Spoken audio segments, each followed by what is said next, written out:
Magandang araw mga ka-easy. Welcome na naman sa panibagong episode ng Easy Recipe Cooking Vlog. Ngayong araw nga ay ang ating lulutuin ay ang yellowfin tambakol. Sa gata, kaya mga ka-easy, sit back and relax. Meron na naman nga tayong naispatan. Isang sangkap na minsan nga ay ating lang kinakaligtaan. Na nasa atin lang bakuran, ito nga ang napakasustansya na malunggay. Atin na ngang umpisahan, meron tayong talong. Ating gagayatin ng pakwadradong pahaba. Hahatiin sa gitna at akin na nga bibilisan ng paghiwa. Sunod nga ay magpapakulo ng mantika. Ating nangang ipiprito ng paisa-isa hanggang maging golden brown ang tekstura. At ating itabi muna. Meron tayong yellowfin tambakol na naasinan na sa kaparehong mantika. Sisimulan na nating iprito ang isda ng bahagya hanggang makuha lang ganyang tekstura.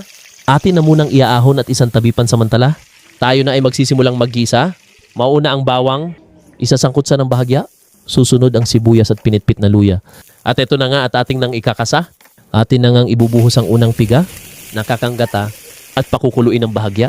Ating titimplahan ng asin, patis at konting paminta. Isunod ang tanglad na pampaaroma, ang siling haba at ang pechay bisaya. Atin pang pakuluin ng bahagya. Ilagay ang piniritong talong at ang panghuli, ang malunggay. Ayan na mga ka-easy. Another easy recipe na naman na panalo pang ulam. Thanks for watching. Follow and share.